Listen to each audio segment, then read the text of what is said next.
You definitely did not see. Most guys believe that to get the girl, you have to be bold, rich, jacked, and a smooth talker. But what if I showed you that there was another way? One that takes way less effort to get what you want, to make her chase you, to keep her interested by just being a chill guy.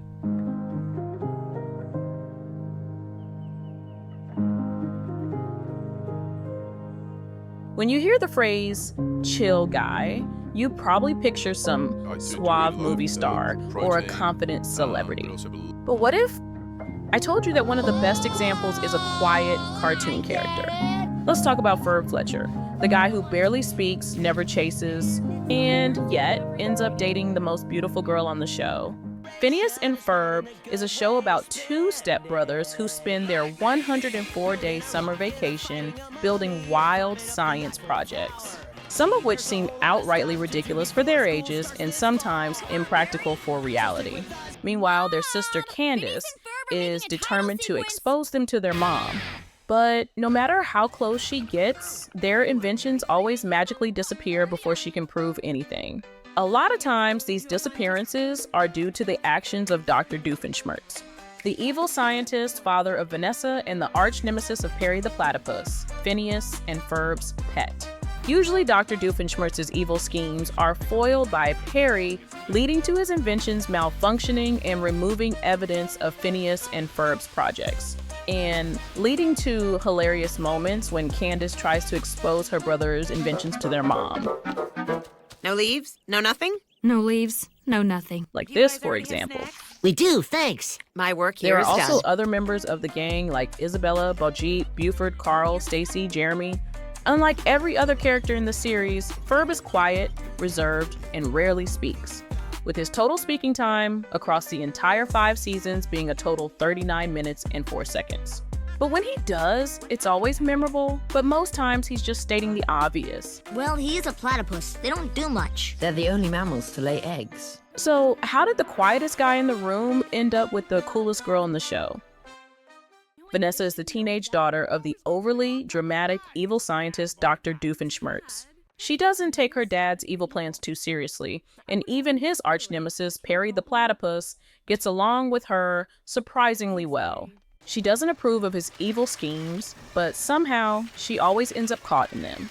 From building his latest invention to take over the world, to stealing rare chemicals and zapping pigeons.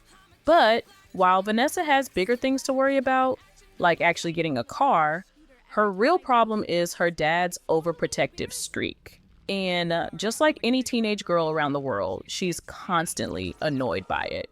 Whether it's throwing her an embarrassingly childish birthday party, giving her a doll in her teen years, or worse, spying on her during a date. This, however, doesn't mean that she doesn't love him. In the episode, Summer Belongs to You, she saves her father from being put in jail and is also seen cheering him on during a kickball tournament. But what she actually wants is independence from her father and the ability to take actions of her own without parent supervision. In Doofenshmirtz's eyes, Vanessa is all he's got, his only child, the one bright spot in his post-divorce life.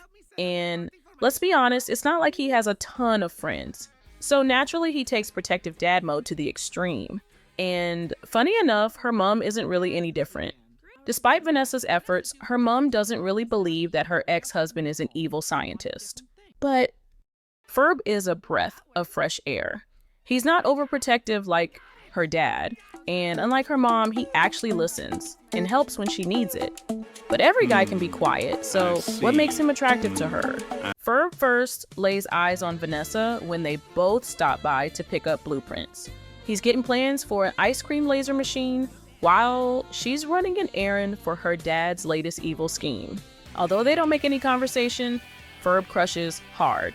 So much so that he doesn't even notice swapping his blueprints with hers, leading to a hilarious episode that ends with Mr. Doofenshmirtz and Phineas building the right machine for the wrong situation. Later, in the Vanessary Roughness episode, Ferb runs into Vanessa again. This time, she actually talks to him. She's on a mission to grab a rare chemical for her dad, but there's just one problem. Everyone else wants it too.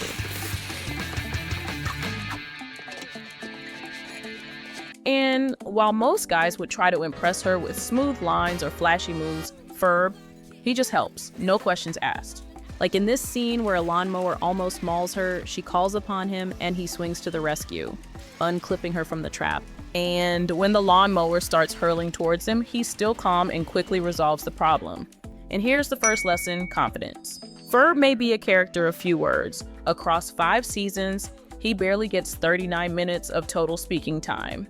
But what he lacks in words, he makes up for in confidence and quiet competence. And unlike her dad, who constantly meddles in her business, Ferb knows how to step in without overstepping. He helps Vanessa when she needs it, but never in a way that makes her feel powerless. He doesn't try to impress her with flashy gestures or forced heroics. Instead, he's just naturally capable, whether it's retrieving the rare pizzazium for her, or keeping his cool when rescuing her from a runaway lawnmower. He doesn't overstep, but he also doesn't hesitate. And this isn't about being a simp. He's not tripping over himself to win Vanessa's approval or doing everything just to impress her. He's confident in himself. It's why sports stars and celebrities tend to attract a lot of female attention. But beyond that, confidence isn't just about being skilled. It's about knowing when to take the lead and when to hold back. And that's the key difference. Some guys think confidence is about showing off. Ferb proves it's about showing up. He also shows competence. Not just by staying calm, but by acting decisively and solving problems under pressure. That's what makes a difference. The next time they meet is during the summer solstice, when Phineas, Ferb's brother, plans a trip around the world to take advantage of the longest day of the year. Meanwhile, Vanessa gets caught up in yet another one of her father's evil schemes. This time, it results in her falling from the top of Tokyo Tower, only to land on Phineas and Ferb's jet, hitching a ride with them to Paris. Despite a few setbacks along the way, they eventually arrive, and once again, Ferb and Vanessa find themselves alone together. As they overlook the city of love, Vanessa opens up about her frustrations with her father, how he's so obsessed with his work that he never makes time for her. Ferb, ever the man of few words, gives her a simple but meaningful piece of advice. I just don't know what to do. Well, sometimes if you love somebody, you have to meet them halfway. Halfway, huh? And in a way, Ferb follows his own advice. He never forces a connection with Vanessa. He simply meets her where she is, helping when needed. Ironically, Doofenshmirtz unknowingly does the same, leading to a rare father-daughter bonding moment that rekindles their relationship.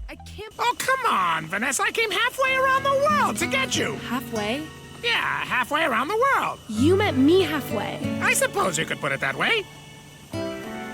You did, didn't you? You know what, Dad? Move over. I'm coming with you. Oh, this is great, Vanessa. But just as Ferb returns with a gift for her, Vanessa leaves with her father. She waves at him from a distance, a brief moment before she disappears into the city. Most guys might sulk at the sting of rejection, or worse, obsess over a crush who barely notices them. But not Ferb. He takes it in stride, no drama, no complaints. Instead of dwelling on what could have been, he simply moves on, carrying out the rest of his day like usual. And here's the next lesson. You don't want to get too attached to a relationship, situationship, crush, or whatever ships you may be involved in. This is because getting too attached makes you desperate and would most likely lead to the relationship breaking down. You also want to ensure that you have an attractive personal life. Just like Ferb, who returns to his cross-continental mission when Vanessa leaves with her father.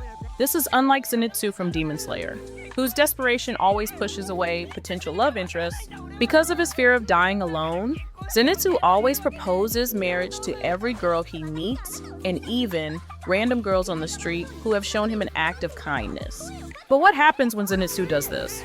The exact opposite of what he wants. We see the girls physically recoil from him, call him creepy, and run away at the first opportunity. His neediness creates a self-fulfilling prophecy. The more desperately he clings to potential connections, the faster they evaporate. Even when he meets Nezuko, someone who might actually care about him, his excessive attention and dramatic outbursts push her away rather than create genuine connection. It's a classic case of wanting something so badly that you end up sabotaging any chance of getting it. While Zenitsu is openly desperate, Dipper's attachment to Wendy is more subtle, but just as overbearing. His crush leads him to some pretty extreme behaviors, like making multiple copies of himself and going back in time to change events and even faking his age so he can be closer to Wendy. But it's the moments where he's just himself, like when he becomes an assistant lifeguard, that he has the best moments with her. Just like that quote says, "Don't waste your time chasing butterflies. Mend your garden and the butterflies will come. And even if the butterflies don't come, you'll still have a beautiful garden." But here's what makes Ferb different. Especially, He never chases Vanessa. He doesn't suddenly start showing up at her school. He doesn't force interactions or try to wedge himself into her life. No unnecessary grand gestures, no desperate attempts to keep her attention. He's just there. When their paths cross, he meets her halfway. When she's searching for the Potassium Infinionite, he doesn't try to take over, he helps when she's stuck. When they cross paths randomly on the sidewalk, he acknowledges her with a glance, and she grins back, impressed. No forced encounters, no desperate attempts to stay in her orbit. Just presence, confidence, and timing. And yet, despite all of that, he's the one who ends up with her. At the end of the series, Vanessa doesn't choose the guy who chased after her. She chose the guy who was secure in himself, who never pressured her, who never begged for her attention, but was always someone worth noticing. That's the difference. You don't win someone over by clinging. You do it by being someone worth coming back to again and again. Now, some of you might be thinking, isn't this just being passive? Aren't you supposed to pursue what you want? There's a crucial difference between being passive and being patient. Ferb isn't sitting around doing nothing. He's actively building an impressive life, developing skills, and showing up authentically when opportunities arise. The key is that he's not forcing those opportunities. Think of it like this. Desperation is pushing against a door marked pull. No matter how hard you try, it won't open. Being confidently patient means reading the situation correctly and acting accordingly. But before we move forward, let's address the elephant in the room. The age gap. Vanessa is 16 while Ferb's age is never confirmed, but he's generally assumed to be around 9 to 12. Naturally, this raises some concerns, but the show handles this with care. Ferb is never pushy, and Vanessa never exploits his feelings or manipulates him for personal gain. Their interactions remain lighthearted and respectful, with Ferb maintaining his quiet confidence and Vanessa treating him as a friend. And most importantly, they don't start dating until years later, when Ferb is in college and fully grown. In the meantime, Vanessa has her own life, dating multiple guys, including Johnny, her classmate, and later having a serious relationship with Monty Monogram, the son of her father's arch-rival. At the end of the day, this isn't a story about an unrealistic childhood romance. It's a story about emotional maturity, about how Ferb's self-assured, non-needy approach makes him stand out. So yeah, being bold, rich, or smooth is great, but sometimes the real power move, just be a chill guy. Got off to. Guess that car will have to wait. Oh yeah, thanks. But while Ferb ended up with the girl of his dreams, what if he fumbled instead? What if he blew his shot completely? Well, Spider-Man did. And if you want to see how that turned out, click this thumbnail on screen now.